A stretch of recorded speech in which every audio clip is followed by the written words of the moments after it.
So good day mga kadis, no. Susubukan natin yung i-tubeless yung ating rim. Yung motor natin is YTX. Ito yung gagamitin natin, bali 90-80.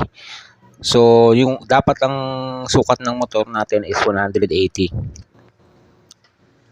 So ayun, mano-malo lang yung tatanggalin to.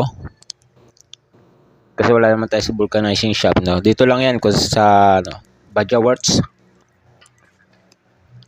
So ayun, no, nilagyan ko na siya ng tape.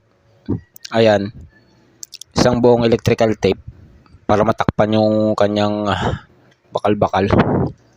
Tapos ito yung kakabit natin, 14. Ayan, 14 to, 14 size niya. So bago ko yan kinabit yung electrical, nilagyan ko muna, ginamitan ko muna siya ng steel brush para matanggal yung mga kalawang-kalawang, no. Ito na, ibabalik na niya. So mano-mano lang yan, flat screw lang yung gagamitin.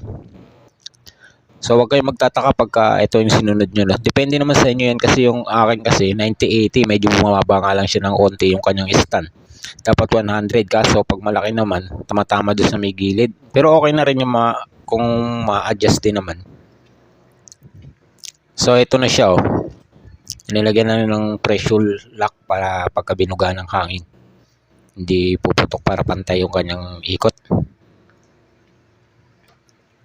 Sa mga magpapagawa, dito lang yan sa Badja Works, no. So dapat tubeless yung inyong bulong para maganda, wag yung stock. Ayan, pinipressure niya para bumilog. So ayun, ginamitan na ng high power na pambomba, kasi titingnan natin kung anong pressure ng hangin niya. So bali ang ginawa sa akin is 40. No, ito ay trial lang, sinubukan ko lang naman, nakita ko sa YouTube, binidyo ko na lang rin. So ayun, no, na-test na rin natin yung kanyang singaw. So okay naman siya, kasi bago natin lagyan ng yan, ng kanyang sealant, sinalug-alug yan para swak na pumasok yung yung mga papasukan para bumara. So yun, sinabay ko na rin yung tune up nung niya dito, change oil. Yan, para isang gawaan lang. Ayan, medyo matagal na rin kasi to, kaya sinabay ko na para isang kuha na lang, no. Siyempre yung ginagamit natin ganun pa din. So ito yung kanyang stand, no. Medyo mababa nga talaga siya compared dun sa stock tsaka sa unahan, no.